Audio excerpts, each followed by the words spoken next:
Okay, તો આપણે આગળ વધતા જોઈએ. આપણે ઓલરેડી આ 11 ટોપિક કવર કરી લીધેલા છે. આપણે ગયા અઠવાડિયા સુધી આપણે ટોટલ 30 ટોપિક આપણે કવર કરવાના છે. હરે એટલે કે કૃષ્ણ પ્રભુજી. હરે કૃષ્ણ પ્રભુજી.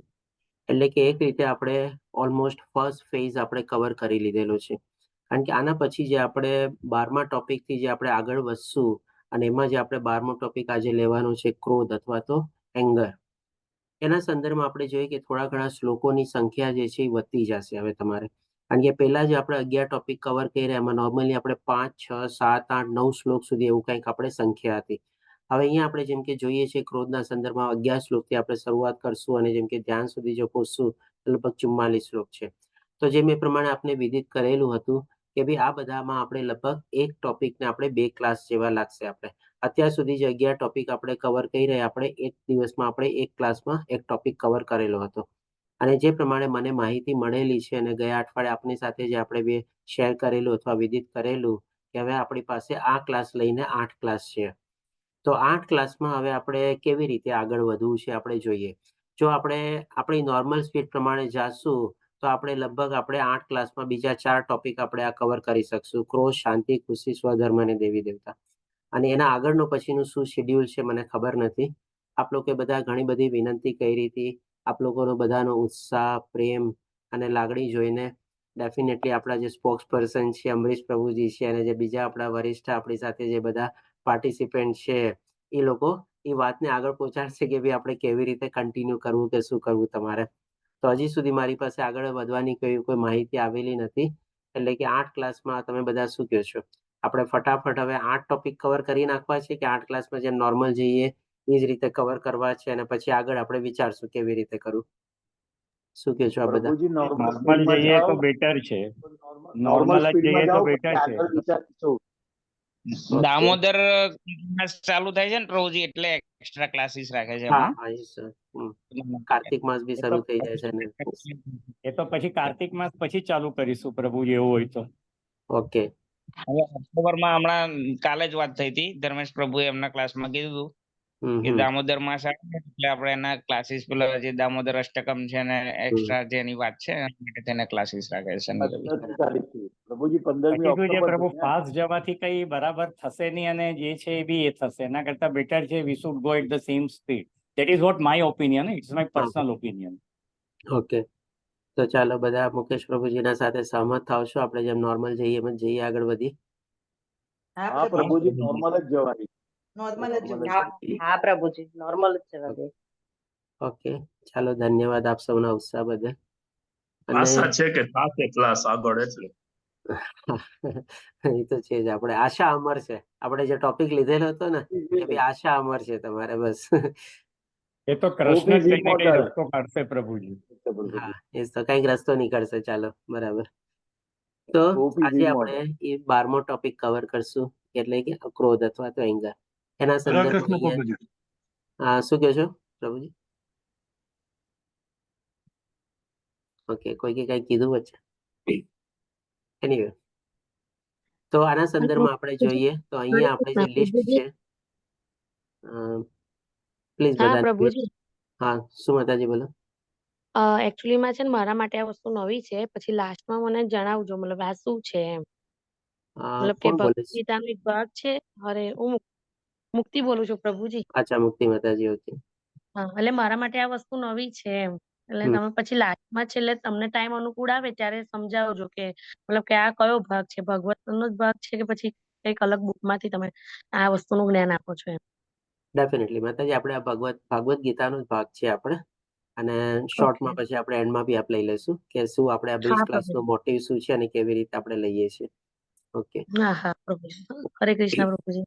ઓકે, હરે કૃષ્ણ. તો આપણે જોઈએ અહીંયા લિસ્ટ પ્રમાણે આપણે 1, 2, 3, 4, 5, 6, 7, 8 શ્લોક છે. પણ આપણે 2 શ્લોક હજી વધારા, એટલે લગભગ 10 શ્લોક આપણે આ ક્રોધમાં કવર કરશું. તો આના સંદર્ભમાં આપણે જોઈએ કે કયા 10 શ્લોક આપણે કવર કરવાના છીએ. તો બીજા અધ્યાયના 56, 62, 63, ત્રીજા અધ્યાયનો 37મો, 5મા અધ્યાયનો 26મો અને 16મા અધ્યાયનો 1લો, 2જો, 3જો, 4થો અને 21મો. આ રીતે આપણે 10 શ્લોક આપણે કવર કરવાના છીએ. અને આ 10 શ્લોક જે આપણે કવર કરવાના છે, આજની આપણે આ સિક્વન્સમાં નહીં જઈએ, પણ થોડાક આપણે આગળ પાછળ લેશું આપણે, કારણ કે શું છે ટોપિકને અથવા તો એના રિલેવન્ટ જે આપણે પોઈન્ટ્સ છે એ થોડાક શ્લોક આડાવડા રીતે આપણે આવે છે, તો એ રીતે લેશું. પણ ડેફિનેટલી આ 10 શ્લોક કવર થશે. અને આજે આપણે બધા 10 શ્લોક કવર કરી લેશું. અને પછી જે બહુ મહત્વનો પાર્ટ છે આપણે, કે ભાઈ આ ગુસ્સાને કાબુમાં કેવી રીતે રાખવો આપણે. કારણ કે જો સૌથી પહેલા એક મોટો પ્રશ્ન ઊભો થાય છે કે શું ગુસ્સાને આપણે સંપૂર્ણ રીતે આપણે નાબૂદ કરી શકીએ છીએ? શું કહો છો આ બધા? આમાં આપનું શું મંતવ્ય છે, હા કે ના? ખાલી અશક્ય છે. ના એકદમ સાચી વાત છે. ગુસ્સાને Most probably સંપૂર્ણ ના. રીતે નાબૂદ કરવો અથવા સંપૂર્ણ રીતે અટકાવવો એકદમ અશક્ય છે આપણે. કારણ કે એ પણ એક છે ને, આપણે કહી શકીએ ને કે આપણે થોડી ઘણી અંશે છે ને, આપણે જેમ આપણે અહંકાર છે ને એ સેન્સમાં આપણે લઈ શકીએ. જેમ આપણે અહંકારને સંપૂર્ણ રીતે નાબૂદ ન કરી શકીએ, પણ ખોટા અહંકારને આપણે નાબૂદ કરી શકીએ અથવા તો એને રોકી શકીએ. અને સાચો અહંકાર શું છે કે ભાઈ આપણે ભગવાનના અંશ છીએ, ભગવાનના આપણે આ દિવ્ય આપણે અલૌકિક રીતે જોડાયેલા છીએ, એ બધું આપણે સાચો અહંકાર છે. પણ જે ખોટો અથવા તો ભૌતિક દુનિયાનો જે અહંકાર આપણે કેળવીએ છીએ એ મિથ્યા અહંકાર છે. તો ડેફિનેટલી એના ઉપર આપણે પ્રભુત્વ મેળવી શકીએ. તો એવી જ રીતે ક્રોધનું પણ છે. ક્રોધ છે ઘણી વાર આપણને આવી જાય જ છે. ઇવન આપણે કહી શકીએ ને કે દેવી દેવતાઓને પણ ક્રોધ આવે છે. એ લોકો પણ એના ઉપર સંપૂર્ણ રીતે કાબુ નથી મેળવી શકતા. એ ટોપિક આપણે કાલે કવર કરશું, જ્યારે આપણે લેશું કે ભાઈ આ ક્રોધને આપણે કેવી રીતે એની ડાયરેક્શન ચેન્જ કરવી અથવા તો કેવી રીતે ક્રોધ ઉપર આપણે પ્રભુત્વ મેળવવું. અને પેલું આજના સંદર્ભમાં આપણે લેશું કે ભાઈ આ બધો જે ક્રોધ આપણને ભગવાન બતાવે છે કે ક્યાંથી ઉદ્ભવે છે, એના બેનિફિટ શું છે અથવા તો એના આપણને નુકસાન શું છે. બેનિફિટ્સ એટલે કે શું, કે ક્રોધને કાબુ રાખવાના બેનિફિટ શું છે, અને ક્રોધને કાબુ ન રાખીએ તો એના નુકસાન શું છે. એ બધું ભગવાન આપણને જે બતાવે છે એ આપણે આજે ડિસ્કસ કરશું. અને બાકી સંપૂર્ણ રીતે બીજો જે આપણે પાર્ટ છે કે ભાઈ કેવી રીતે આપણે ક્રોધ ઉપર કાબુ રાખવો જોઈએ એ આપણે કાલે લેશું. તો આના સંદર્ભમાં આપણે આગળ વધતા જોઈએ તો સૌથી પહેલા આપણને 62 અને 63માં શ્લોકમાં જે બીજા અધ્યાયમાં ભગવાન આપણને બતાવે છે કે આ ક્રોધ ક્યાંથી ઉદ્ભવે છે. આપણે આ લેવલ 1 ને અલગ અલગ લેવલમાં કમ્પ્લીટ કવર કરીએ છીએ, બહુ ડિટેલમાં આપણે પણ આ લઈએ છીએ. તો સૌથી પહેલા તો ભગવાન આપણને બીજા અધ્યાયના 62માં શ્લોકમાં આપણને બતાવે છે કે કામમાંથી આપણે ક્રોધ ઉદ્ભવે છે, એટલે કે ઈચ્છામાંથી આપણને ક્રોધ ઉદ્ભવે છે. અને આ કેવું પરિણામ લાવે છે એ ભગવાન આપણને 63માં શ્લોકમાં બતાવે છે. તો આ ક્રોધમાંથી આપણે મનુષ્ય સંસાર રૂપમાં પુનઃ પતન પામીએ છીએ. એટલે કે ડેફિનેટલી આ જે ભગવાન 62માં અને 63માં શ્લોકમાં આપણી જે સાયકોલોજીકલ સ્થિતિ જે છે આપણને વર્ણવે છે કે ક્રોધ ઉદ્ભવવાનું સ્થાન શું છે, જ્યારે ક્રોધ ઉદ્ભવે છે ત્યારે આપણી પ્રક્રિયા કેવી હોય છે, આપણે કેવી રીતે રિએક્ટ કરીએ છીએ તમારે, અને એ રિએક્શનના કારણે આપણી ગતિ શું થાય છે, એ ભગવાન આપણને આ 2 શ્લોકમાં બહુ સરસ રીતે બતાવેલું જે હતું એને આપણે પિક્ચર દ્વારા પણ આપણે લઈ લઈએ. અને આ પણ આપણે બહુ મોટા કોમન પિક્ચર છે, આ બધા આપણે લઈએ છીએ લેવલ 1માં ને એમાં, કે ભાઈ પહેલા આપણા ઈચ્છાઓ જાગે છે, ઈચ્છાઓ પ્રત્યે આપણી પ્રીતિ બંધાય છે, એટલે કે થોડું ઘણું એમાં એટ્રેક્શન થાય છે. પછી જેમ કે થોટ પ્લસ એટ્રેક્શન એટલે કે પ્રીતિ પ્લસ વાસના જ્યારે જોડાય ત્યારે એને પ્રવૃત્ત કરવા માટે અથવા તો એને પ્રાપ્ત કરવા માટે આપણે એમાં એક્ટિવ થઈએ છીએ. અને જો આપણને થોડી ઘણી મળે તો આપણને ટેમ્પરરી સુખને મળે છે, નો થાય તો આપણને ક્રોધ આવે છે.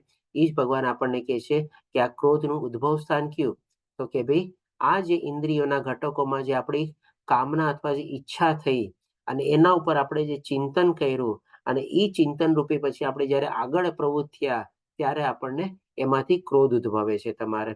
અને એ જ્યારે ક્રોધ ઉદ્ભવે છે ત્યારે આપણું રિએક્શન કેવું હોય છે, તો કે ભાઈ સૌથી પહેલા તો આપણને ભ્રાંતિ થાય છે, એટલે કે ઇલ્યુઝન અથવા તો ડેલ્યુઝન થાય છે કે ભાઈ આમ થવું જોઈએ, આમ ન થવું જોઈએ, મેં આમ કર્યું, મેં આમ ન કર્યું, આ મારી ભૂલ થઈ, ઓલી મારી ભૂલ થઈ, ઓલે આમ કર્યું એટલે આમ ન થયું, આ આમ કર્યું હોય તો આમ થઈ જાય. આવી બધી ઘણી બધી આપણને ભ્રાંતિ થાય.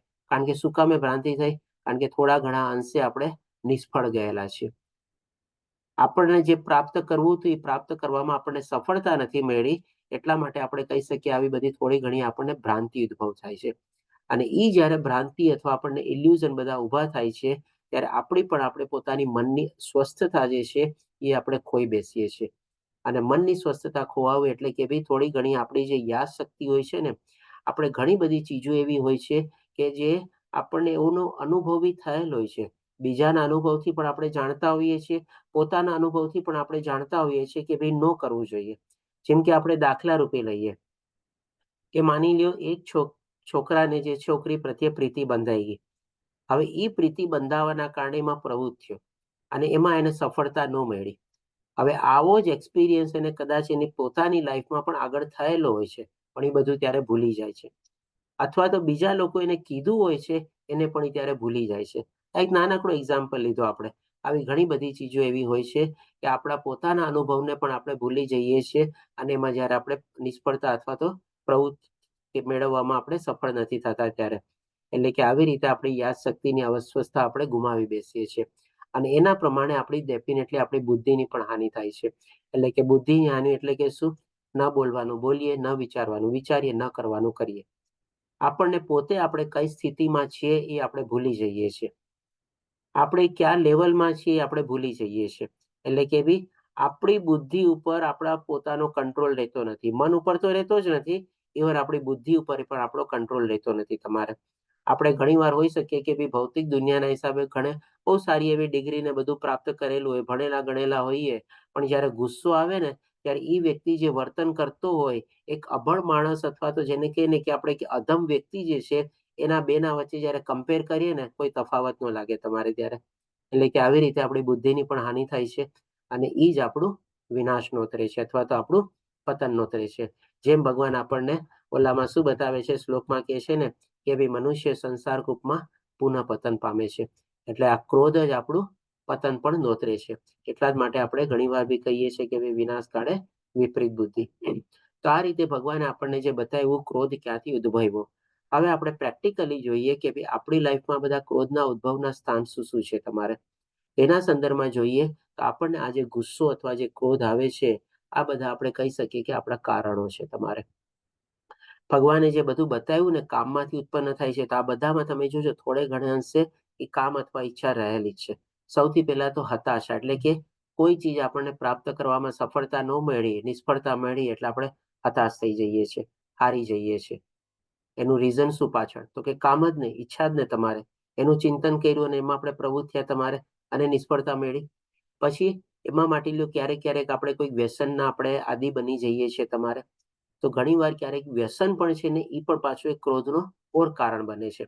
કારણ કે પેલા કોઈક એવી નિષ્ફળતાને, જેમ કે આપણે ઓલા છોકરાને છોકરીનો એક્ઝામ્પલ લીધો, હવે માની લ્યો એ આપણે કોઈક એવો મજનુ બની જાય તમારે અને એવી રીતે પોતે વ્યવહાર કરવા માંડે, ન મળે એટલે કે આમ છે તેમ છે ને એવા કોઈ વ્યસનમાં લાગી જાય, તો એ જ વ્યસન એને ઓર હજી ક્રોધ અપાવે છે તમારે.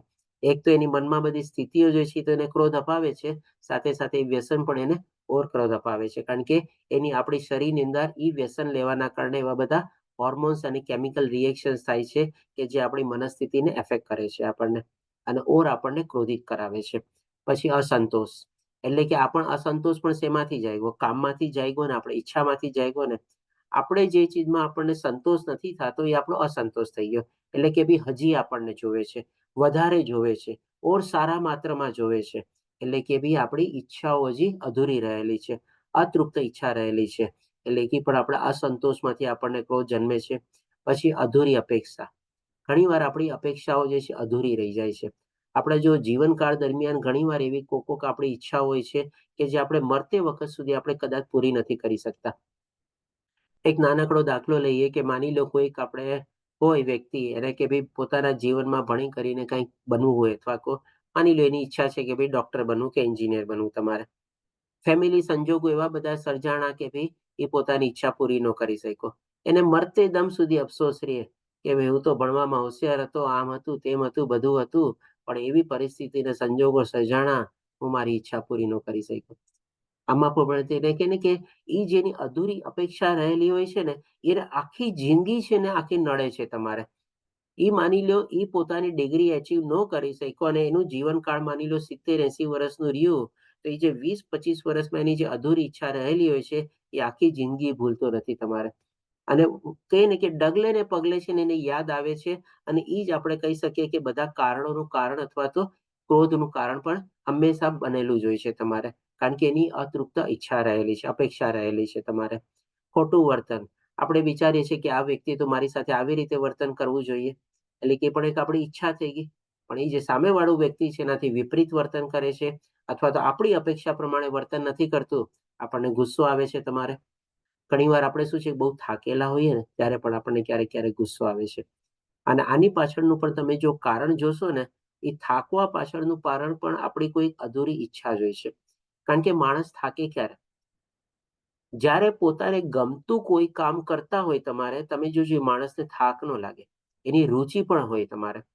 પણ એને અણગમતું જ્યારે કોઈ કામ કરવું પડે છે, અથવા તો વધારે કામ કરવું પડે છે, અથવા તો જબરજસ્તી કરવું પડે છે, ત્યારે જ એને થાક વધારે લાગે છે. તમે જોજો.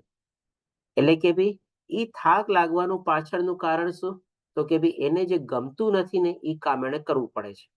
એટલે કે અણગમતું કામ કરવું પડે છે.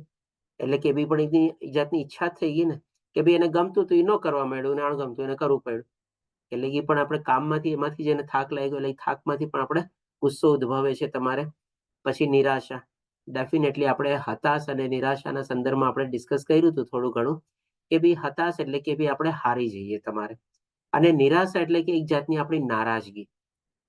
ઘણી વાર આપણે હોઈ શકીએ કે ભાઈ સામેવાળા વ્યક્તિ તરફથી આપણને કંઈક એવી એક્સપેક્ટેશન ને બધું હોય, પણ એ પ્રમાણે થાય નહીં આપણી પૂરી, એટલે આપણને બહુ નારાજ લાગે કે ભાઈ મેં એના માટે આટલું બધું કર્યું, આવી રીતે આમ કર્યું, પણ એ આવી રીતે મારી સાથે આમ વર્તે છે. મારે જ્યારે જરૂર પડી ત્યારે એને આવી રીતે પોતે મોઢું મેળવી લીધું, ઓલું મને પીઠ દેખાડી દીધી તમારે. એટલે કે આવી બધી નિરાશા આપણા મનમાં જાગે છે, એમાંથી પણ આપણને ક્રોધ ઉદ્ભવે છે. એની પણ પાછળનું તમે કારણ જુઓ તો એ કામ જ છે તમારે. અને બીજું છે આપણે નબળાઈને ઢાંકવા માટે. ઘણીવાર આપણે શું છે કે ભાઈ આપણી જે નબળાઈ અથવા આપણી જે કમજોરી હોય છે ને, એને ઢાંકવા માટે આપણે ક્રોધિત થઈએ છીએ. અને પર્ટિક્યુલરલી તમે જોજો આપણા કરતા જે થોડા ઘણા જે નીચેના લેવલના હોય ને, એની સામે જો આપણી કોઈક એવી નબળાઈ અથવા તો આપણી કોઈ કમજોરી છતી થઈ જાય ને, આપણે એ છતી થઈ જાય ને આપણને ગમતી નથી તમારે. અને એને ઢાંકવા માટે છે ને આપણે આપણી પોતાની ઉપરી સ્થિતિનો આપણે દુરુપયોગ કરીએ છીએ. અને એ જે નીચેના માણસો ઉપર આપણે ગુસ્સે થઈ જઈએ છીએ તમારે. આપણે જેને આપણે કહીએ ને કે ભાઈ ઈચ્છાના હિસાબે થયું ને તમારે. પછી દોષ ઢાંકવા માટે ક્યારેક ક્યારેક જેમ નબળાઈ અને આપણે કમજોરીને ઢાંકવા માટે કરીએ છીએ, એવી જ રીતે ક્યારેક આપણા દોષ અથવા ક્યારેક ભૂલ થયેલી હોય છે ને, એને પણ ઢાંકવા માટે આપણે ક્રોધિત થઈએ છીએ. અને આ પરિસ્થિતિ પણ નોર્મલી આપણા ઉચ્ચ અને નીચના જે લેવલમાં હોય ને, એમાં ઘણીવાર આપણે જન્મે છે તમારે. અને છેલ્લું જે છે આપણે ડર અને ભય. ક્યારેક કોઈ ચીજનો આપણને બહુ ડર લાગે અથવા ભય લાગે ને, ત્યારે પણ આપણે ક્રોધિત થઈએ છીએ તમારે. કારણ કે એ ટાઈમમાં શું છે, આપણે ડર અને ભયને છે ને આપણો છતો કરવા નથી માંગતા, આપણે એને છુપાવવા માંગીએ છીએ. અને છુપાવવાનો એકમાત્ર ઉપાય આપણે શું ગોતીએ છીએ કે ભાઈ ક્રોધિત થાય. ના ના ના ના, મને કઈ ડર ન લાગતો, હું એનાથી કઈ ડરતો નથી, મને કઈ એનો ભય ન લાગે તમારે. એટલે કે અને સામેવાળો વ્યક્તિ માને નહીં કે ના ના, હવે તું તો એનાથી ડર જ, તને તો ભય લાગે છે તમારે. ત્યારે હવે આપણે શું કરીએ, ક્રોધિત થઈ છીએ તમારે. તને કેવી રીતે ખબર મને ડર લાગે છે? તને કેવી રીતે ખબર મને ભય લાગે છે? તું મને કોઈ દી જોવા આવ્યો છો? તું મને કોઈ દી ઓળખવા આવ્યો છો તમારે? આવું કંઈક ને કંઈક આપણે બોલીએ છીએ અથવા તો ક્રોધિત થઈએ છીએ તમારે. આ બધા અલગ અલગ 10 આપણે કારણો કહી શકીએ કે જેમાંથી આપણો ક્રોધ અથવા તો ગુસ્સો ઉદ્ભવે છે. આમાં જો ક્યાંય હું મિસ આઉટ કરતો હોય તો આપ મને બતાવી શકો છો, અથવા તો કોઈ સલાહ સૂચન હોય તો પણ એ આવકાર્ય છે. ક્યાંય મારી ભૂલ થાય છે આમાં, કાંઈ મિસ આઉટ કરું છું? શું કહો છો? ના, આવી જાય છે પ્રભુજી. એક આ સાચી ખોટી વાત સાંભળીને ગુસ્સો આવે ને ક્યારેક, ઈ શેમાં આવશે આમાં? હા, સાચી ખોટી વાત સાંભળીને પણ આપણને ગુસ્સો આવે તમારે, તો ડેફિનેટલી આપણે ખોટું વર્તનમાં આવી ગયું ને તમારે. કોઈ માણસ ખોટી રીતે વર્તન કરતો હોય, આપણે કહે ને કે ભાઈ સાચું એના કરતા ખોટી રીતે આખું વર્તન કરતો હોય તમારે, અથવા દેખાડો કરતો હોય, દંભ કરતો હોય, તેમાં જ આવી ગયું તમારે. ખોટા બોલો હોય, એ ખોટા વર્તનમાં જ આવી ગયું આમ જોવો તો. અને એક આપણા ઈ અહંકાર આપણો હોય એ ખોટા વર્તનમાં જ આવશે ને. અહંકાર અને અહંકારના કારણે આવે. હા, અહંકારના કારણે છે ને, જો ક્રોધ તમે કહો ને તો એ એકચ્યુઅલી આપણે જોવા જઈએ ને તો આપણી આ જે નબળાઈને ઢાંકવા અને જે દોષ ઢાંકવા છે ને, એમાં કવર થાય તમારે. કારણ કે આપણને ઓકે. અહંકાર હોય છે કે આ મને આવડે, આ મારાથી ભૂલ થાય જ નહીં તમારે. હા. અને ક્યારેક એવું કંઈક છતું થઈ જાય તો ઈ આપણી જે નબળાઈ જે છે એને ઢાંકવા માટે આપણે ક્રોધિત થઈએ છીએ. તો એમાં આપણો અહંકાર આવી ગયો તમારી. એટલે ઓકે. નબળાઈ અને દોષને ઢાંકવા માટે જે કરીએ એ આપણે આપણો અહંકારને ઢાંકવા માટે આપણે કહી શકીએ, આપણે કરીએ છીએ. ઓકે, ધન્યવાદ પ્રભુજી, સરસ પ્રશ્ન હતા. ઓકે, તો હવે આપણે જોઈએ કે ભાઈ આ જે આપણને ગુસ્સા આવા છે, અથવા તો ગુસ્સો આવે છે, ક્રોધ આવે છે, તો આપણે એને કેટલા પ્રકારમાં આપણે વ્યક્ત કરીએ છીએ? કેટલા પ્રકારના ગુસ્સા હોય? તમે આજ સુધી પહેલા કોઈ દી સાંભળ્યું છે ગુસ્સાના પ્રકાર?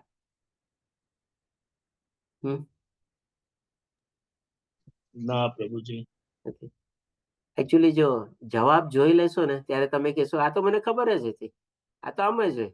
પણ આ શું છે, આપણે અત્યાર સુધી આટલું સરસ રીતે વિશ્લેષણ અથવા તો એનાલિસિસ કરીને આ બધું ચીજ આપણે કવર નથી કરી ને એટલા માટે ઘણીવાર આપણને ખબર નથી હોતી. તો જો ગુસ્સાના આ 3 પ્રકારે આપણે એને વ્યક્ત કરીએ છીએ તમારે. એ કયા 3 પ્રકાર છે તો આપણે એ જોઈએ. સૌથી પહેલો છે આપણે બાહ્ય અને અભિવ્યક્ત કરવો, એટલે કે એક્સપ્રેસ કરવું, આઉટસ્પોક કરવું તમારે. એટલે કે કઠોર શબ્દો બોલવા, સારા શબ્દો, સાચા શબ્દો, ખરાબ શબ્દો, અપમાનજનક શબ્દો, કંઈક ને કંઈક આપણે એવું બોલીએ તમારે. આ બધું કઠોર શબ્દમાં આવી ગયું તમારે. જોશથી બોલીએ છીએ. નોર્મલી આપણે ગુસ્સો આવે ત્યારે તમે જોજો થોડોક આપણો અવાજ અથવા જે વોલ્યુમ હોય છે ને એ જોર થઈ જાય છે તમારે. તમે ક્યારેક કોઈ તમારો ગુસ્સો આવ્યો હોય અને એ તમે રેકોર્ડ કરીને જોજો, તમારો જે નોર્મલ વોઇસ હોય, નોર્મલ જે તમારી ટોનાલિટી હોય એનાથી થોડો તમને હાયર ફ્રીક્વન્સી અને હાયર પીચ વાળો જોવા મળશે તમારે. તરત ઉગ્ર થઈ જઈએ છીએ આપણે તમારે. અને ક્યારેક આવી રીતે શારીરિક પ્રક્રિયાથી પણ આપણે રિએક્ટ કરીએ છીએ, મારીએ છીએ, હાથ ઉપાડીએ છીએ, અથવા તો આપણે ઘણા બધા એક્શન પણ એવા હોય છે. અને આના સંદર્ભમાં તમે જુઓ તો જ્યારે આપણે પહેલો અધ્યાય લઈએ છીએ ને એના સંદર્ભમાં આપણે કુરુક્ષેત્રની યુદ્ધભૂમિનું નિરીક્ષણ તમે જુઓ. જ્યારે આપણે દુર્યોધનની પ્રક્રિયા લઈએ છીએ ત્યારે આપણે દુર્યોધનનો એક ફોટો તમે જોજો ક્લોઝઅપ કરીને લઈએ છીએ તમારે. તો એ ક્લોઝઅપ કરવાની જે પ્રક્રિયા છે તમારે, આંખો ફાડીને, મોઢું ચિલ્લાઈને, જોશથી, આંખો એકદમ હાથ આમ તેમ કરીને, હાથમાં ગદા લઈને, એવા બધાના રિએક્શન છે ને તમારે. તો એકચ્યુઅલી એક રીતે કહી શકીએ ને ત્યારે ક્રોધ બી કરતો હતો તમારે ગુરુ દ્રોણાચાર્ય ઉપર, અને પોતાનો અહંકાર બી વ્યક્ત કરતો હતો તમારે. બંને રીતે આપણે ટોટલી આપણે કહે ને કે અસુરી પ્રકૃતિમાં જ હતો. તો આ રીતે આપણે બાહ્ય અને અભિવ્યક્ત રીતે આપણે આપણો ક્રોધ અથવા તો ગુસ્સો જે છે બીજા ઉપર આપણે દર્શાવીએ છીએ. અને હવે બીજી પ્રક્રિયા છે આપણે આંતરિક અને મૌન. આમાં આપણે શું કરીએ છીએ, ઘણીવાર આપણને કોઈ વ્યક્તિ ઉપર ગુસ્સો હોય તો એમાં શું છે, એ ગુસ્સાને આપણે પોતાની અંદર છે ને સમાવીને રાખીએ છીએ. એટલે કે એ ક્રોધની અગ્નિને આપણી અંદર જ આપણે પ્રજ્વલિત ઓર કરતા હોઈએ છીએ. પેલી પ્રક્રિયામાં શું છે, આપણી અગ્નિને બહાર કાઢી દીધી તમારે. એટલે કે ગુસ્સાને આપણે બહાર કાઢી નાખ્યો, જોશથી બોલી લીધો, ગમે તેમ કરી લીધું, કાંઈ પણ કરી લીધું, મારી કૂટી લીધું, બધું કરી લીધું. પણ આ બીજી પ્રક્રિયામાં શું છે, આપણે અંદર રાખીએ છીએ તમારે. એટલે કે બી ઘણીવાર આપણે પોતાની સાથે સેલ્ફ ડાયલોગ બોલીએ છીએ, એને મારી સાથે આમ કર્યું છે ને, હવે જોઉં છું, હું બી એને એક દિવસ જોઈ લઈશ. આ રીતે આજે એને કર્યું, હવે નેક્સ્ટ ટાઈમ જ્યારે કરશે ને, ઠીક છે, ત્યારે હું એને ઠીક રીતે જવાબ આપીશ તમારે. આજે એને 2 માણસ સામે મારી આમ કર્યું છે ને, એને જો હું પણ આજે વચ્ચે નિયમ લઉં છું કે એક દિવસ આખા ગામની વચ્ચે ને આવી રીતે આમ નહીં કરું ને જોજો. એટલે મનમાં ને મનમાં આવા કેટલી આપણે વાતો કરતા હોઈએ છીએ તમારે. આ બધું આપણે કહે ને કે સેલ્ફ ટોક, બધી નેગેટિવ વાતો હોય છે તમારે. બધું સામેવાળાને નુકસાન પહોંચાડવા વાળી જ વાતો હોય છે તમારે. અને ક્યારેક આવી વાતોમાં જ આપણે ઘણીવાર આપણે પોતે ખાવાનું આપણે ભૂલી જઈએ છીએ. ટાઈમસર આપણે ખોરાક નથી લેતા તમારે. ઘણીવાર આપણે પોતાની ઇન્જરી આપણે પહોંચાડીએ છીએ તમારે. ઘણીવાર તમે જોજો ક્યારેક શું હોય કે ભાઈ પતિ પત્ની કેવી રીતે કોઈ ઝઘડા થયા હોય ને તમારે, ઓલો પતિ શું કરે, માથું કૂટવા લાગે તમારે. પત્ની શું કરે, બાથરૂમમાં જઈને પોતે પુરાઈ જાય તમારે. તો કંઈક એવું બધી પ્રક્રિયા કરે, જસ્ટ આમ તમારે કહું છું. અને ક્યારેક આવી રીતે આપણે ગુસ્સામાં હોય તો ડેફિનેટલી અંદર જે બધા રિએક્શન તો ચાલે જ છે, આપણા બોડીલી રિએક્શન તો ચાલવાના છે, કારણ કે ક્રોધને આપણે બહાર નથી કાઢ્યો તમારે. હોર્મોનલ રિએક્શન ને કેમિકલ રિએક્શન તો થવાના છે તમારે. એટલે કે એના પ્રકાર આપણને નીંદર ન આવે એટલે પછી આપણે શું કરીએ, ઊંઘની ગોળી લઈએ, સ્લીપિંગ પિલ્સ લઈએ તમારે, અથવા તો છેલ્લે આપણે કંઈક ને કંઈક વ્યસનમાં લાગી જઈએ તમારે. આ બધું શું છે કે ભાઈ એ ગુસ્સો આપણે હજી સામેવાળી વ્યક્તિ ઉપર બહાર નથી કાઢ્યો, પણ આપણે પોતાની જાતને જ આપણે અંદર આપણે ઉતારીએ છીએ. અને આ આખી પ્રક્રિયાને હું તમને કહીશ કે જે આપણે આવતીકાલે થોડી ડિટેલમાં આપણે ડિસ્કસ કરશું, પણ શોર્ટમાં તમને કહી દઉં. આપણે બળતો કોલસો હોય ને, એ બળતો કોલસો આપણે હાથમાં ઉપાડીને સામેવાળા માણસ ઉપર ફેંકવા જેવી આખી પ્રક્રિયા છે. તો આ જે પહેલી પ્રક્રિયા છે ને, એ બળતો કોલસો ઉપાડીને ફેંકી દેવા જેવું છે. આપણને પણ ઈજા થઈ, સામેવાળાને પણ ઈજા થઈ, અને નો પણ થાય કદાચ, એને લાગે બી નહીં.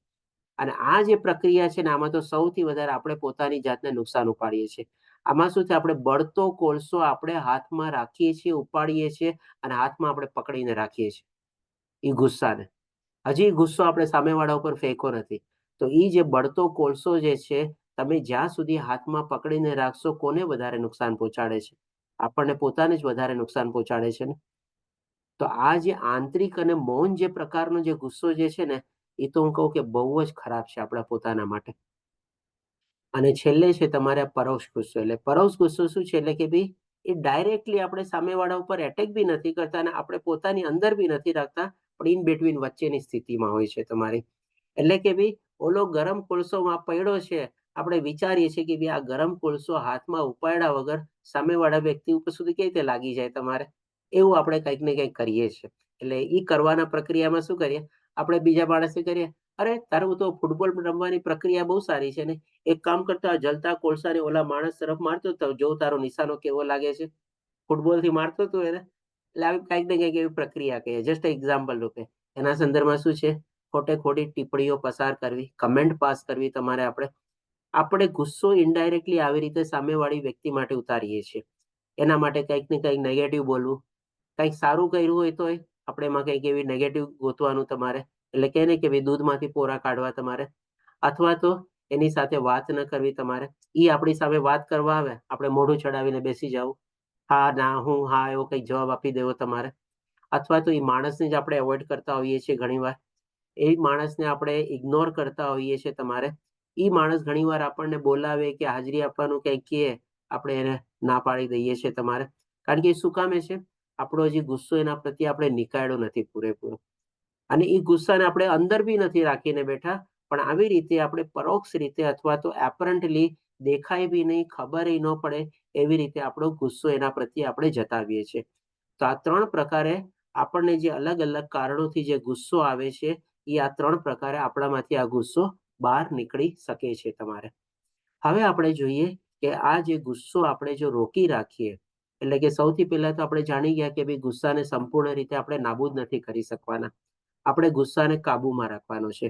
તો ભગવાન એ જ ભગવદ્ ગીતામાં આપણને સમજાવે છે કે જો આ ગુસ્સાને આપણે ક્રોધને આપણે કાબુમાં રાખશું, આપણે ક્રોધિત નહીં થઈએ તો આપણને ફાયદા શું શું થશે. તો એ ફાયદાના સંદર્ભમાં ભગવાન આપણને બતાવે છે. બીજા અધ્યાયના 56મા શ્લોકમાં કહે છે કે ક્રોધથી મુક્ત છે તેને સ્થિર મનવાળો મુનિ કહેવાય છે.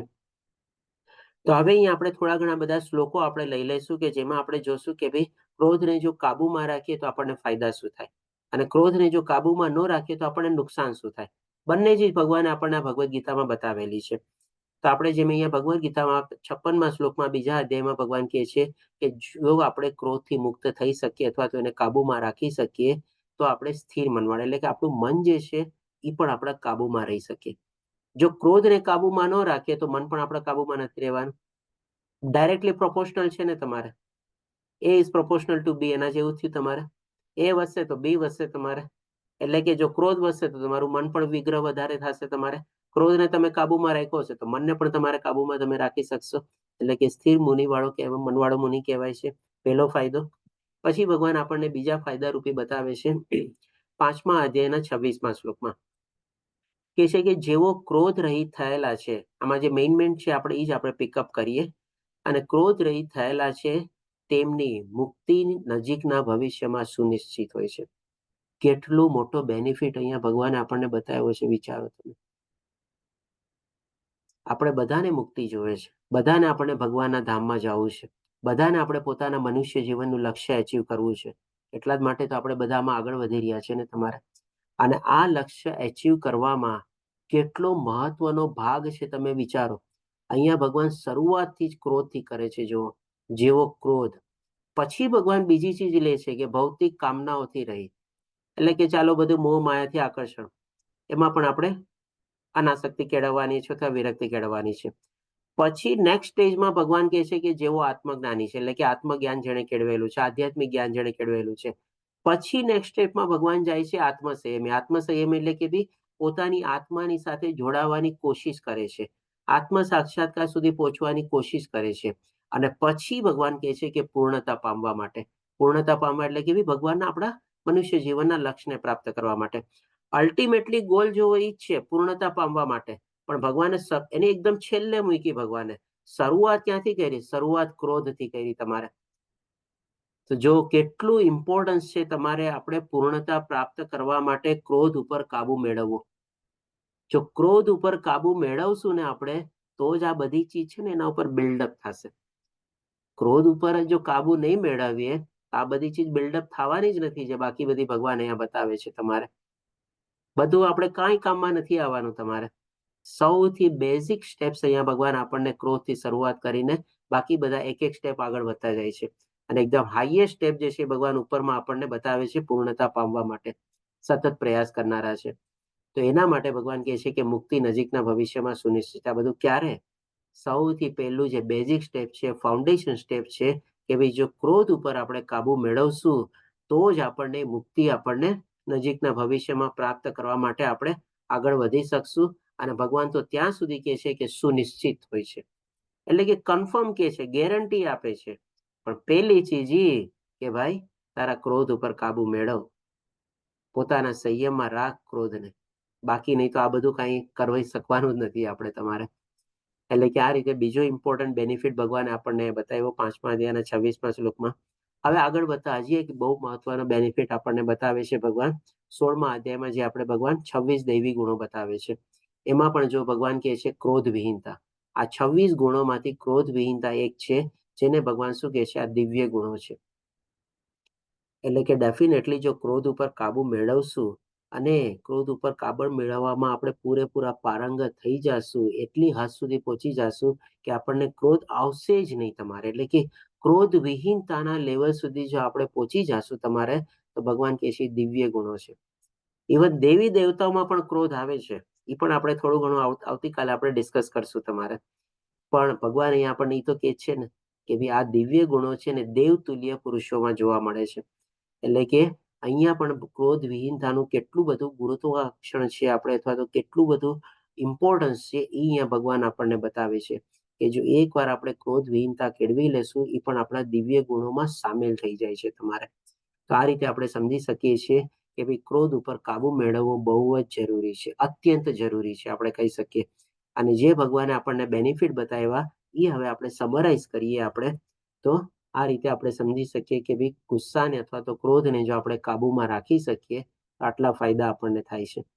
સૌથી પહેલા જે ભગવાને આપણને બતાવ્યું, આપણું મન સ્થિર રહી શકે છે, મન ઉપર પણ આપણું કાબુ થઈ શકે છે. બીજો ભગવાને આપણને મહત્વનો બેનિફિટ બતાવ્યો કે ભાઈ મુક્તિ પ્રાપ્ત કરવામાં આપણને મદદરૂપ થઈ શકે છે અને સુનિશ્ચિત કે છે ભગવાન એમાં. તો ત્રીજું ભગવાને આપણને કીધું કે એ દૈવી ગુણવત્તા છે, એટલે કે દિવ્ય ગુણ છે.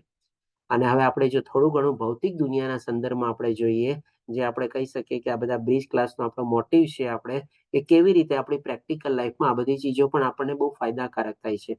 આપણા બધા જ લોકોની સાથે સંબંધો કેટલા સારા થઈ જાય આપણે જો ક્રોધ ઉપર કાબુ મેળવેલો હોય તમારે તો. કારણ કે કાલે આપણે જોશું કે ઘણા ખરા અંશે જ્યારે આપણે ક્રોધ કરીએ છીએ ને, પાછળથી આપણને જ પસ્તાવો થાય છે. મેં શું કામે ક્રોધ કર્યો? મારે જરૂર હતી ત્યારે ક્રોધ કરવાની? એ ક્રોધ અવસ્થામાં હું જે પ્રમાણે વર્તન કર્યું એ શું મને સૂટ થતું હતું? એવું વર્તન મેં કોઈ દી કર્યું છે એની સાથે? તો પછી શું કામે આવું બધું મેં કર્યું? મેક્સિમમ ટાઈમમાં આપણને જ અફસોસ થાય છે આ બધી ચીજનું, ક્રોધનું. પછી આપણા ડેફિનેટલી આપણા માનસિક સ્વાસ્થ્ય પણ આપણું સારું રહે છે. જો મનના ઉપર કંટ્રોલ રહે તો આપણે માનસિક સ્વાસ્થ્ય પણ ઓટોમેટિકલી સારી રહે. શારીરિક સ્વાસ્થ્ય પણ આપણું સારું રહે છે, એવા કોઈ વ્યસનમાં આપણે પડતા નથી તમારે. અને માનસિક અવસ્થા સારી હોય તો આપણી શારીરિક અવસ્થા પણ ઘણી સારી થઈ જાય છે તમારે. આપણી કામ કરવાની ક્ષમતામાં વધારો થાય છે તમારે. કારણ કે જો તમે એકવાર દિવસમાં ક્યારેક નાનો મોટો બી ગુસ્સો કર્યો હોય, એની આફ્ટર ઇફેક્ટ કેટલી લાગે છે? આ એક છે ને એક જાતનું ધરતીકંપ જેવું છે. માની લો ધરતીકંપ આવ્યું હોય, એના પછી એના આફ્ટર શોક કેટલી વાર લાગે છે તમારે? ક્યારેક તો કહે ને 10-10, 15-15 દિવસ સુધી એના આફ્ટર શોક લાગે છે તમારે. ભલે તીવ્રતા ઓછી થઈ જાય તમારે, પણ લાગે છે કે નહીં? તો ગુસ્સાનું પણ એવું જ છે. આપણે એની આફ્ટર ઇફેક્ટ આપણને ઘણી બધી લાગે છે, અને એ આફ્ટર ઇફેક્ટના કારણે આપણે જે કામ ને બધું કરતા હોઈએ છીએ એમાં આપણી પ્રોડક્ટિવિટી ને બધું આપણું ઓછું થતું જાય છે તમારે. અને આ જો જ્યારે પ્રોડક્ટિવિટી ને બધું ઓછું થાય છે અને આપણા માનસિક અને શારીરિક સ્વાસ્થ્ય બી સારું જળવાયેલું હોય છે, આપણને છે ને ઘણા બધા ક્રિએટિવ અથવા તો પોઝિટિવ વિચારો આવે છે. ઘણું સારું આપણે વિચારી શકીએ છીએ તમારે. આ પણ આપણે ક્રોધ ઉપર કાબુ મેળવેલો હોય એનો જ આપણે બેનિફિટ છે. અને આવી રીતે ડેફિનેટલી આપણું પોતાનું આત્મસન્માન છે ને બહુ સારું વિકસે છે, અથવા તો બહુ સારું કેળવાય છે તમારે, અથવા તો એકદમ ઉચ્ચ આત્મ સ્થિતિ સુધી આપણે પહોંચી શકીએ છીએ તમારે. એટલે કે જે આત્મસંયમી ભગવાને બતાવ્યું ને, વધારે ને વધારે આપણી આત્મીયતા આપણે કેળવી શકીએ છીએ. કારણ કે આ બધું પણ ક્યારે થાય? જ્યારે આપણું મન ઉપર કાબુ હોય, આપણું શારીરિક સ્થિતિ સારી હોય ને આપણી માનસિક સ્થિતિ સારી હોય તો જ આપણે ભગવાન સાથે જોડાઈ શકીએ ને. એના વગર આપણે ભગવાન સાથે કેવી રીતે જોડાઈ શકીએ? તો આપણું આત્મા અને ભગવાન સાથે જોડાવવું એટલે કે ભાઈ આપણે આત્મા સાથે આપણે જોડાઈએ છીએ એટલે કે આપણું આત્મસન્માન દિન પ્રતિદિન વધારે મજબૂત થતું જાય છે તમારે. અને ડેફિનેટલી એક સારી આપણે પર્સનાલિટી આપણે ડેવલપ કરી શકીએ છીએ જો આપણે ગુસ્સા ઉપર કાબુ મેળવેલો હોય તમારે તો આ બધા આપણે જોયા કે આપણને બધા બેનિફિટ થાય છે. હવે આના સંદર્ભમાં પણ કોઈને એડ કરવું છે આમાં? બીજા કોઈ બેનિફિટ મળે છે આપણને ગુસ્સા ઉપર કાબુ મેળવવાથી? લલિત પ્રભુજી, પરેશ પ્રભુજી, જિજ્ઞા માતાજી, કોઈના કઈ સલાહ સૂચન? મુકેશ પ્રભુજી, શશી માતાજી. પ્રભુજી સંબંધો જળવાઈ રહે છે આવે ને? હા, એ આવ્યું ને સારા સંબંધો બધી રીતે હરે ફાયદો. કૃષ્ણ પ્રભુ. જી આરતી માતાજી બોલો. હરે કૃષ્ણ પ્રભુજી. આમાં એક ઉદાહરણ હું મારી રીતે જોડું ને તો આપણા પ્રધાનમંત્રી નરેન્દ્ર મોદીનું લઈ શકીએ. તો એમના માટે બધાએ કેવી રીતનું વર્તન કરેલું છે, પણ એ કેટલા સ્થિતપ્રજ્ઞ ટાઈપના જીવન જીવે છે. એમને આ બધાના ગુસ્સાની કોઈ અસર એ રાખે છે ને અત્યારે એમનું વ્યક્તિત્વ કેટલું ખરાબ દેખાય. સાચી વાત છે માતાજી, એકદમ બરોબર છે. આપણા બધાના લાઈફમાં કોઈક ને કોઈક આવા આઈડિયલ અને રોલ મોડેલ હોય અને આપણે ફોલો કરી શકીએ છીએ. બરોબર છે આપની વાત. જે મુક્તિ માતાજી શું કહે છે? બીજી પણ વ્યક્તિ હોઈ શકે આપણા પ્રધાનમંત્રી સિવાય, હોય પણ શકે. આપણે જેને સારું વર્તન કર્યું હોય એના અનુસંધાનમાં આપણે જીવનમાં એનું આગળ રાખીએ તો સારું રહે. આપણે બી ક્રોધમાંથી બચી શકીએ એમ. બચી શકીએ. બરાબર છે. સરસ. જી મુક્તિ માતાજી આપનો બી એડ્રેસ છે.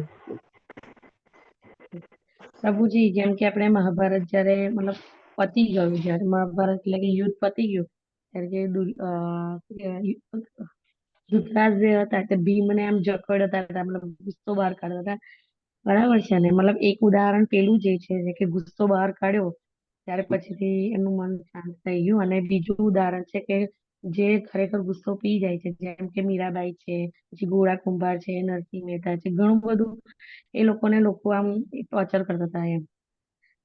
તો બસ આ જ ઉદાહરણ હતું પ્રભુજી.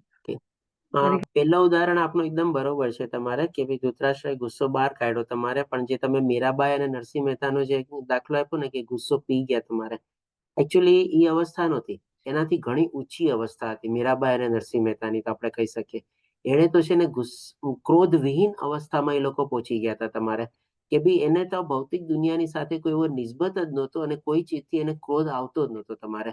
ઈ લેવલમાં હતા. ઈ આપણે બીજી સ્થિતિમાં ન લઈ શકીએ કે લોકો ક્રોધ પી ગયા તમારે. એનાથી ઉપર હતા તમારે, એનાથી પરે હતા તમારી લોકો. જી શશી માતાજી આપનો એડ્રેસ છે. બરાબર. હરે કૃષ્ણ પ્રભુજી. જી મારું હું એમ ભગવાનના કાજે ગુસ્સો કરવો જોઈએ. કોઈ ભગવાન વિશે કઈ બોલે તો જેમ ઘણા હનુમાનજી મહારાજ છે, હનુમાનજી મહારાજે ભગવાન માટે થઈને ગુસ્સો કરેલો અને લંકા બાળી. તો એવી રીતે એમ કે ભગવાન કાજે કોઈ બોલે તો ગુસ્સો કરવો જોઈએ. માતાજી આ મનમાં જ સમજી ગયો આપનો પ્રશ્ન શું છે, અને આ ચીજ છે ને આપણે આવતીકાલે ડિસ્કસ કરશું તમારે. જે આપણે ગુસ્સાને કાબુમાં રાખવાનો અને ક્યારે ગુસ્સો વ્યક્ત કરવો એ આપણે આવતીકાલે ડિસ્કસ કરશું. અને એમાં આપણે જે તમે હનુમાનજીનું એક્ઝામ્પલ લીધો એ પણ આપણે લેશું એમાં. અને એક બીજો છે, ઋષિ મુનિઓ ગુસ્સો કરતા તો પણ બીજા અવતારમાં તે કૃષ્ણની નજીક આવી ગયા. બધા ગુરુઓ, બધા ઋષિ મુનિઓ છે ગોપીના સ્વરૂપમાં આવે છે એમ કહેવાય છે. તો આ કેવી રીતે? એ લોકો તો બહુ ગુસ્સો કરતા. દુર્વાસા મુનિ તો ગુસ્સાથી બાળી દેતા. તો આ બધો ગુસ્સો શેના માટે એને ભગવાન કરવા દેતા? એ પણ માતાજી કાલે કવર થશે તમારી. આ બધા પ્રશ્નો કાલે કાલે કવર થશે તમારે. ઓકે, હરે કૃષ્ણ. થોડી માતાજી ધીરજ રાખો, કાલે કવર કરશું આપણે. હરે કૃષ્ણ પ્રભુ. જી માતાજી બોલો. હરે કૃષ્ણ. આ ગુસ્સાને કાબુ રાખવાથી આપણે બીજાને આપણું મનગમતું કામ પણ થઈ જાય અને બીજાનું પણ સારું થાય એવું કામ આપણે બીજા જોડે કરાવી શકીએ. હા, બરાબર છે આપની વાત, સાચી વાત છે. ઘણી વાર ગુસ્સો કાબુમાં રાખીએ ને તો આપણને ફાયદો થાય છે તમારે, કે ભાઈ આપણી ઈચ્છા જે હોય એ સામેવાળા વ્યક્તિ પાસેથી આપણે જે કામ કઢાવવું હોય એ કામ કઢાવવામાં પણ આપણે સફળ થઈ શકીએ છીએ. ગુસ્સો કરીને કદાચ આપણે 100% નિષ્ફળ જશું, પણ ગુસ્સો કાબુમાં રાખીને ઘણીવાર આપણને એમાં સફળતા પ્રાપ્ત થઈ જાય છે. કે કહીએ ને કે ભાઈ વગર બોલે પણ આપણું કામ આપણે કરાવી શકીએ છીએ. ધન્યવાદ માતાજી. પ્રભુજી આવું છે નાના બાળકો સાથે વિશેષ સાથે હોય ત્યારે નાના છોકરાઓને હેન્ડલ કરવાનો હોય ને ક્યારેક જો ગુસ્સો કરી નાખીએ ને તો એ કામ થાય જ નહીં. પણ જો ત્યારે ને ત્યારે આપણે કંટ્રોલ કરીને એને બીજા રસ્તે ડાયવર્ટ કરી દઈએ ને તો કદાચ એનું એ કામ પાછું એ લોકો જ કરી દે આપણને. સાચી વાત છે માતાજી. ઓકે. અને આ બંને માતાજીએ જે પોઈન્ટ રેઝ કર્યો ને એ છે ને આ પોઈન્ટમાં કવર થાય છે, કામ કરવાની ક્ષમતામાં વધારો. ઇનડાયરેક્ટલી તમારે જે કામ કરાવવું હતું બીજા માણસ પાસેથી તમે ક્રોધ ઉપર કાબુ રાખીને કરાવી લીધું ને, એટલે કે તમારી જ કામ કરવાની ક્ષમતા ઇનડાયરેક્ટલી વધી ને આમ જો તો ફાયદો વધારે તમને જ થયો ને, એટલે આ પોઈન્ટમાં કવર થઈ જાય છે તમારે. હા ડેફિનેટલી. ઓકે. એકચ્યુઅલી ઘણું બધું ખ્યાલ રાખ્યું હતું, ઘણી બધી રીતે છે ને વિચાર્યું હતું કે ભાઈ કેવા કેવા પ્રશ્નો આવી શકે, કેવા કેવા એંગલ થી માણસો વિચારી શકે. એટલા જ માટે હું બધા લોકોને પૂછું છું કે ક્યાંય કોમ મિસ આઉટ નથી થતો રહે, કોઈ કેવા સલાહ સૂચનો તો આપી શકો છો. ખૂબ ખૂબ ધન્યવાદ બધાનો સાથ સહકાર માટે, સલાહ સૂચન માટે. હવે આપણે આગળ પહેલી વખત કરતા વધારે સંશોધન થયું હોય છે. પહેલી વાર 2 પ્રકારના ગુસ્સા હતા, પરોક્ષ નહોતો એમ. પહેલી વાર તમે લીધું હતું ને. હા હા પ્રભુજી. હા બરોબર, મને ખ્યાલ છે. ભક્તિ વૃક્ષ લેતા ત્યારે. હા એ મને આપણે જયારે ઓલા 26 ગુણો જે દૈવી ગુણો લીધા હતા એના સંદર્ભમાં મને ખ્યાલ છે ત્યારે આપ નહોતું લીધેલું. એકદમ બરોબર પ્રભુજી, યુ આર રાઈટ. આપણે તમે લેવલ 2 લેતા ત્યારે ભક્તિ વૃક્ષ સાથે સાથે લેતા ને, BVN લેવલ 2 એમાં ક્રોધ વિશે લીધું હતું. ઓકે. એમાં બે પ્રકારના ગુસ્સા, એમ ઇમ્પરેટિવ અને એક્સપ્લોઝિવ. ઓકે. આમાં વધારે સંશોધન થયું એટલે પ્રભુજી કર્યું છે ઘણું બધું, બહુ માથું લગાડ્યું છે તમારે બધું બનાવવામાં, એમાં તો વાત ન પૂછે. ઓકે, ચાલો તો હવે આપણે આગળ વધીએ. તો હવે આપણે જોશું કે ભાઈ જો ક્રોધ ઉપર કાબુ ન મેળવીએ તો આપણને નુકસાન કેટલા થાય છે. તો સૌથી પહેલા જે ભગવાન આપણને બતાવે છે એ આપણે જોઈએ. તો અહીંયા જે ભગવાન આપણને બતાવે છે 3જા અધ્યાયના 37મા શ્લોકમાં કે ભાઈ સૌથી પહેલા તો આ બધા કામ જ છે, એમાંથી ક્રોધ ઉદ્ભવ થાય છે, આપણે જાણી લીધું. અને ક્રોધનું રૂપ ધારણ કરે છે ને એ આ જગતનો સર્વભક્ષી મહાપાપી શત્રુ છે. એટલે કે આમ જોવા જઈએ તો ક્રોધ જે છે ને એ આપણો પોતાનો શત્રુ છે, અને એ શત્રુ આપણે પોતે જ પેદા કરેલો છે ને. આમ જોવા જાવ તો ક્રોધની ઉત્પત્તિ ક્યાંથી થાય છે? આપણા પોતાના જ મનમાંથી થાય છે, આપણી પોતાની જ મનસ્થિતિમાંથી થાય છે. એટલે કે આમ જોવા જઈએ તો એનું જે આપણે ક્રોધને આપણે જે જન્મ આપ્યો તમારે, અને એ આપણા શત્રુ તરીકે વર્ણ આવે તમારે, તો સૌથી પહેલા આપણે કહી શકીએ ને કે ભાઈ આપણે જ આપણા પગ ઉપર કુલાડી મારી ને. ભગવાન પણ અહીંયા તો આપણને એ જ કે છે ને, સૌથી મોટો આપણો શત્રુ છે તમારે, અને એ પણ મહાપાપી શત્રુ તમારે. કારણ કે મહાપાપી શું કામે કે છે? કારણ કે ક્રોધની અવસ્થામાં છે ને ઘણી વાર આપણે એવા ખોટા કાર્ય કરી બેસીએ છીએ, પાપ વૃત્તિવાળા કાર્ય કરી બેસીએ છીએ. એટલા માટે અહીંયા ભગવાન આપણને કહે છે કે મહાપાપી શત્રુ છે. પછી હવે આગળ વધતા જોઈએ તો ભગવાન આપણને બીજું પણ બતાવે છે, જે 16મા અધ્યાયના 4થા શ્લોકમાં કહે છે કે ભાઈ આ ક્રોધ જે છે આપણે આસુરી પ્રકૃતિવાળા માણસોના દુર્ગુણો છે. આપણે ગુણો તો નહીં પણ દુર્ગુણ તરીકે આપણે કહીએ.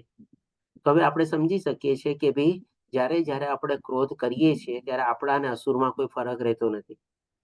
આપણે પોતાની જાતને ગમે તેટલા મહાન બતાવીએ, પોતાની જાતને ગમે તેટલા શિક્ષિત બતાવીએ, પોતાની જાતને ગમે તેટલા વિવેકી બતાવીએ, પણ જ્યારે આપણે ક્રોધમાં આપણે પ્રવૃત્ત થઈ જઈએ છીએ ત્યારે આપણા અને અસુરમાં કોઈ ફરક છે જ નહીં. કારણ કે આસુરી પ્રકૃતિ વાળું છે તમારા. ભગવાન એકદમ સ્પષ્ટમાં આપણને બતાવેલું છે. એટલે કે આ સેન્સમાં આપણે સમજી શકીએ છીએ કે ભાઈ ક્રોધ જો એને કાબુમાં ન રાખીએ તો એક જાતના આપણે અસુર પ્રવૃત્તિ વાળા થઈ ગયા. હજી આગળ ભગવાન આપણને બતાવે છે 16મા અધ્યાયના 21મા શ્લોકમાં કે ભાઈ ક્રોધ, કામ, ક્રોધ અને લોભ, એટલે કે આ 3 જે છે ભગવાને આપણને નરકના દ્વાર તરીકે બતાવેલા છે. નરકના 3 દ્વાર છે, અને સાણા મનુષ્ય તેનો ત્યાગ કરવો જોઈએ. એટલે કે ભાઈ ડેફિનેટલી એના ઉપર કાબુ મેળવવાનો આપણે કોશિશ કરવાની જ છે. કામ ઉપર પણ કાબુ મેળવવાનો છે, ક્રોધ ઉપર કાબુ મેળવવાનો છે, અને લોભ ઉપર કાબુ મેળવવાનો છે. અને આમ જોવા જઈએ તો ક્રોધ અને લોભ જે છે એ કામના જ આપણે બાય પ્રોડક્ટ તરીકે આપણે આવે છે. કારણ કે ભગવાને સૌથી પહેલા આપણને ક્રોધ ક્યાંથી ઉદ્ભવે છે બતાવ્યું, તો કે કામમાંથી. એટલે કે ભાઈ આ ક્રોધ અને લોભ જે છે એ કામના જ આપણે સુપુત્ર તો નહીં પણ કુપુત્ર છે આપણે. એટલે કે ભાઈ ખોટા પુત્ર છે તમારે, અને એ નરકના 3 દ્વાર ભગવાને બતાવેલા છે. તો તો પછી આવા કુપુત્રને આપણે શું કામે સાથે રાખીને ચાલવું જોઈએ તમારે? એ કુપુત્રનો જેટલો બને એટલો આપણે ત્યાગ કરવો જ આપણે શાણપણ છે. કારણ કે ભગવાન પણ કહે છે કે સારા મનુષ્યનો ત્યાગ કરવો જોઈએ. આવા કુપુત્રને રાખીને આપણને કોઈ ફાયદો થવાનો જ નથી. આપણામાં કહેવાય છે કે સંગ્રહેલો સાપ પણ કામનો, પણ આવો કુપુત્ર રાખીને આપણને કોઈ ફાયદો નથી થવાનો. એનો જેટલો બને એટલો જલ્દી આપણે ત્યાગ કરી દેવાનો. આ રીતે ભગવાને આપણને બતાવ્યું કે ભાઈ ક્રોધને કાબુમાં ન રાખીએ તો એના નુકસાન કેટલા છે. તેના સંદર્ભમાં આપણે એ પણ ચીજ સમરાઇઝ કરી લઈએ. જે આપણે ફાયદા જોયા ને એના જસ્ટ ઓપોઝિટ જે છે ને એ બધા આપણને ગેરફાયદા થતો તો નુકસાન છે. તો એ જો આપણે જોઈએ કે ભાઈ જો ગુસ્સા ઉપર નિયંત્રણ ન રાખીએ તો આપણને ગેરફાયદા શું? આપણું મન, પેલા આપણું શાંત રહેતું મન, કંટ્રોલમાં રહેતું મન, હવે એ જ મન આપણું વ્યગ્ર થઈ જાય. જે આપણને જો કાબુમાં રાખીએ તો એ જ આપણને મોક્ષ પ્રત્યે આગળ વધારતું હતું, પણ હવે તો એ આપણને નરકના દ્વાર સુધી ખેંચી જાય છે. એટલે કે તમે જો બંનેનું ડાયરેક્શન કેટલું ચેન્જ થઈ જાય. આપણે મનુષ્ય એક જ છીએ. જો આપણે ક્રોધ કરીએ તમારે તો આપણે નરકના દ્વારે જઈએ આપણે. અને એ જ ક્રોધ ઉપર જો આપણે કાબુ મેળવી લઈએ, આપણે એનો ત્યાગ કરી દઈએ તો આપણને મુક્તિના માર્ગે લઈ જાય. કેટલા ઓપોઝિટ ડિરેક્શનમાં લઈ જાય છે તમારે બોલો. એટલે કે જેમ આપણે ગાડી ચલાવતા હોઈએ અને સ્ટેરિંગને રાઈટ ઘુમાવીએ તો આપણે રાઈટ ડાયરેક્શનમાં જઈએ, એટલે કે મુક્તિ માર્ગ ઉપર જઈએ. પણ જો સ્ટેરિંગને આપણે ઉલટી બાજુ ઘુમાવી દીધું અથવા તો ડાબી બાજુ ફેરવી દીધું તો એ આપણને નરકના દ્વારમાં લઈ જાય. હવે સ્ટેરિંગ ઉપર કાબુ રાખવો આપણા ઉપર જ છે ને. પછી એ આપણે દૈવી ગુણો હતા, આપણે ક્રોધ ઉપર કાબુ રાખીએ અને એ જ અહીંયા આપણે શૈતાની એટલે કે અસુરી ગુણો થઈ જાય, અસુરી પ્રકૃતિ વાળા થઈ જાય. કેટલો તફાવત છે. એ જ આપણા ક્રોધ ઉપર કાબુ રાખવાથી સંબંધો સુધરતા હતા. અહીંયા આપણા સંબંધો બધા બગડે છે, સંબંધો તૂટે છે, અને અથવા તો સંબંધોમાં ખટાશ આવે છે, અથવા તો સંબંધો આપણા ગેરમાર્ગે દોરવાય છે. એ જ કાબુ રાખવાથી આપણી માનસિક સ્વાસ્થ્ય જળવાયેલું રહેતું હતું. અહીંયા આપણું માનસિક સ્વાસ્થ્ય બગડે છે. ઘણીવાર આપણને મેન્ટલ બીમારી પણ આપણે આવે છે. ઘણીવાર આપણે નથી કહેતા કે ભાઈ એટલો બધો ક્રોધિત થઈ જાય છે કે માથાની નસ ફાટી ગઈ તમારે. ક્યારેક ક્યારેક એવું કંઈક સાંભળ્યું છે ને? જી સચી માતાજી, શું કહો છો? પ્રભુ હરે કૃષ્ણ. પ્રભુજી ઘણી વખત આ પેરાલિસિસ ના હુમલા થાય છે તો બીપી વધી જાય. આ બધાનું કારણ ક્રોધ જ હોય છે ને મોટા ભાગે. મોટે ભાગે આપણે કહી શકીએ અજુકતું વર્તન થયું હોય કે કોઈ ક્રોધથી બોલ્યું હોય એના પરિવાર વિશે, પેરાલિસિસ નો એટેક આવી જાય. બરાબર. એ તમે કીધું ને કે ઘણી વાર આપણે નથી સાંભળતા કે ભાઈ એટલો બધો ગરમ મિજાજ થઈ ગયો કે માથાની નસ ફાટી ગઈ તમારે. એટલે કઈ પણ આવું કઈક સંભળાય તમારે, પેરાલિસિસ એટેક આવી ગયો, હાર્ટ એટેક આવી ગયો, કઈ પણ વોટ એવર ઇટ ઇઝ તમારે. એટલે જ માટે કહે છે કે શારીરિક સ્વાસ્થ્ય પણ આપણું બગડે જ છે તમારે. શું કહો છો મુક્તિ માતાજી? એમની પૂર્વજો છે, આપણા પૂર્વજો છે, એ લોકો બહુ ના આ તકલીફ થતી. એને પેરાલિસિસ ના બહુ એટેક આવેલા કે બીપી વધી જાય કે બહુ લગભગ નથી. એમ કે 80% 75% આ પ્રોબ્લેમ થયા નથી. અત્યારે જ બધું થાય છે. સહન શક્તિ ઘટી ગઈ છે એનો અર્થ એમ થયો ને. માતાજી લઈ શકો, તમે કનેક્ટ કરી શકો, પણ એકચ્યુઅલી સર્વેક્ષણ કાઢવું પોસિબલ નથી તમારે. પહેલાના વખતમાં એ બધી બીમારીઓ તકલીફો તો બધું થતું જ તમારે આમ જોવા જઈએ. એટલે કે કેટલા પર્સન્ટેજ હશે શું હશે ખબર નહીં, પણ ડેફિનેટલી આ કલયુગમાં એની અસર વધારે આપણને દેખાય છે. એ વાત આપની બરાબર માની રાખી શકીએ. શું કહો છો મુક્તિ માતાજી?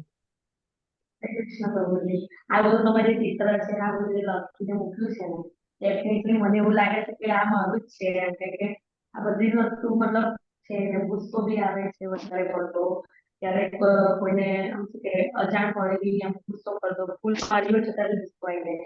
અને બીજી વસ્તુ કે ક્યારેક એવું બી થાય છે રિયાલિટીમાં કે ડ્રિંક ઘરના કોઈ નથી કરતો, બે વ્યક્તિ જો ડ્રિંક કરીને આવે આવો કન્ટિન્યુ, તો ગુસ્સો આવો એ યોગ્ય છે કે નથી યોગ્ય પ્રભુજી? ઓકે માતાજી, જે પહેલો પાર્ટ હતો એ બરાબર છે. બીજા પાર્ટનો પ્રશ્નનો જવાબ આપણે કાલે લઈશું. અને માતાજી, જે તમે પહેલો પાર્ટ ડિસ્કસ કર્યો ને, જે તમારો પ્રશ્ન હતો ને કે ભાઈ હું પહેલી વાર જોડાયેલો છું, આ બ્રિજ ક્લાસ શું છે, કેવી રીતે છે, એ જ આપનો જવાબ છે. તમે જે બધું વર્ણવ્યું ને કે આ બધી સ્થિતિમાંથી હું પસાર થઈ રહ્યું છું અથવા મારી સાથે થયેલી છે એવું મને લાગે છે તમારે, આ જ આપણા બ્રિજ ક્લાસનો મોટિવ છે તમારે. કે આ જે આપણે આધ્યાત્મિક જ્ઞાન જે ભગવદ્ ગીતામાં મેળવીએ છીએ, આપણી પર્સનલ લાઈફમાં વાસ્તવિકતા રીતે આપણે કેવી રીતે એને કનેક્ટ કરી શકીએ અને કેવી રીતે આપણે એને આચરણમાં મૂકી શકીએ, એ આપણે સમજવાનું છે અને એમાં આપણે આગળ વધવાનું છે. એ જ આપણા બ્રિજ ક્લાસનો મોટિવ છે તમારે. મેં તમને કીધું હતું કે હું છેલ્લે તમને આપણા પ્રશ્નોનો જવાબ આપીશ, પણ તમે જ તમારા પ્રશ્નનો જવાબ તમારા મોઢેથી આપી દીધો માતાજી. ઓકે, ખૂબ સરસ, ચાલો ધન્યવાદ. તો ડેફિનેટલી જો આવી રીતે કાબુ મેળવેલો હોય ક્રોધ ઉપર તો આપણી કામ કરવાની ક્ષમતામાં પણ વધારો થાય છે. એના સંદર્ભમાં ઘણા લોકોએ શેરિંગ બી કરેલું કે ભાઈ આપણા બાળકોના સંદર્ભમાં પણ આપણે કેવી રીતે એની પાસેથી આપણે મનગમતું કામ કઢાવી શકીએ છીએ.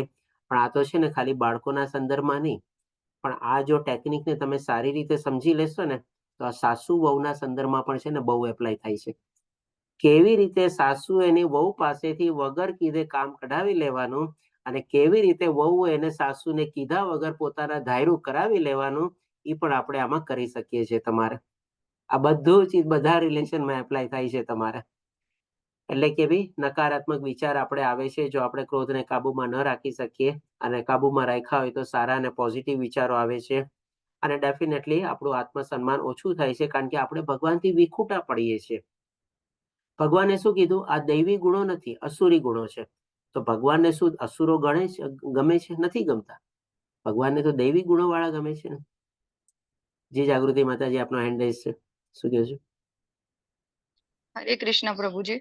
હરે કૃષ્ણ પ્રભુજી, પહેલા મતલબ મારી એક ડિવોટીસ ફ્રેન્ડ હતી, તો તેને મેં તમે સાસુ વહુની વાત કરી ને એટલે મેં એને વાત કરી હતી. તો મને એવું કીધું કે જ્યારે તું બોલવાનું ચાલુ નહીં કરે ને ત્યાં સુધી તારી મતલબ તને મતલબ કોઈ પણ કંઈક બોલી જશે, તું બોલવાનું ચાલુ કરીશ ને તો તારું ફરક પડશે. તો પ્રભુજી મેં થોડું બોલવાનું ચાલુ કર્યું, તો હવે એ લોકો નથી મતલબ કાંઈ પણ હોય તો જલ્દીથી કહેતા નથી એમ.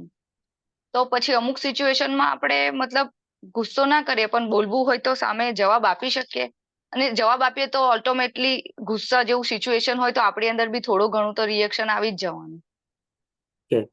માતાજી, આપે જે આ પ્રશ્ન ઉઠાવ્યો છે ને, તમારે આવતીકાલે જયારે આપણે ક્રોધને કેવી રીતે મેનેજ કરવો અથવા એંગર મેનેજમેન્ટની જે સૌથી પહેલી સ્લાઇડ છે ને, એમાં આ જ ચીજ છે તમારે કે ક્યારે ક્રોધ કરવો, કેવી રીતે કરવો, કેટલો કરવો, કેટલા માત્રામાં કરવો અને કોની ઉપર કરવો. તમારે સૌથી પહેલી સ્લાઇડ આપણે આજ લેશું તમારે, ત્યારે તમને આ પ્રશ્નનો જવાબ મળી જશે. હરે કૃષ્ણ. હરે કૃષ્ણ પ્રભુ. એક માનસિક શાંતિના ઉપાયોની બુક એક મેં લાઇબ્રેરીમાં વાંચી હતી, સ્કૂલ ટીચર હતી ત્યારે. તો એની અંદર એક હતું કે ગુસ્સો આવે ત્યારે શું કરવું. તો એના ઉપાયો તો ઘણા બધા હતા કે પાણી પી લેવું, પણ એવે ટાઈમે તો યાદ ના આવે કાંઈ. પણ એક છે કે તમને ગુસ્સો આવે ને જેના ઉપર, તો પેનને નોટ લઈને લખવા માંડવાનું હોય, જે જવાબ દેવો હોય ને લખીને પછી શાંત પડો ત્યારે કાગળિયો ફાડી નાખવાનો, એટલે તમારો ગુસ્સો નીકળી જાય બહાર અને સામે વાળાને પણ તકલીફ ન થાય બોલવાથી. આ સાચું હશે? આ ટેકનિક પણ છે ને આપણે કાલે જોશું. તમે આમાં બે ટેકનિક બતાવી કે ભાઈ પાણી પી લેવું, એ પણ આપણે લેશું, અને કાગળ ઉપર લખીને કાગળને ફેંકી દેવું અથવા બાળી નાખવું અથવા તો કાગળને ફ્લશ આઉટ કરી દેવો. એ એક આપણે કહી શકીએ કે આપણા હિન્દી મૂવીમાં પણ એક આખી ટેકનિક વર્ણવેલી હતી તમારે, એમાં પણ દેખાડેલું હતું. ડેફિનેટલી આ બધી માતાજી ટેકનિક છે ને, આપણે કાલે લગભગ આપણે 8 થી 10 ટેકનિક લેશું. આ બધી ચીજો એમાં આવશે તમારે. ઓકે, તો લાસ્ટમાં આપણે એ જોઈએ કે ભાઈ જો કાબુમાં રાખીએ તો આપણી પર્સનાલિટી અથવા સારી વ્યક્તિત્વ આપણું સારું બને, પણ જો ન રાખી શકીએ તો આપણું ખરાબ થાય છે. આપણે લોકો આપણને સારી રીતે નથી જોતા, ઇજ્જતથી નથી જોતા, માન સન્માનથી નથી જોતા. આ તો માણસ બહુ ચીડિયો છે, આ માણસ તો બહુ ગુસ્સાવાળો છે, વાતમાં એનું છટકી જાય છે. તમારે આવી રીતે બધી આપણી કમેન્ટ પાસ થાય છે. તો અહીંયા આપણે આજ સુધી આપણે રાખીએ, અને કાલે આપણે જે છે આખો એંગર મેનેજમેન્ટ લેશું. તમારે આમાં પણ લોકોના ઘણા બધા પ્રશ્નો હતા, બધાના પ્રશ્નોનો જવાબ તમને કાલે આમાં મળી જશે. ઓકે, પણ આજના અત્યાર સુધીમાં જો કોઈને કોઈ પ્રશ્ન હોય અથવા કઈ શેરિંગ ડિસ્કશન હોય તો આપણે લઈ શકીએ છીએ. હરે કૃષ્ણ. હરે કૃષ્ણ પ્રભુજી. હરે કૃષ્ણ રતિલાલ પ્રભુજી. કોઈને કોઈ પ્રશ્ન કઈ?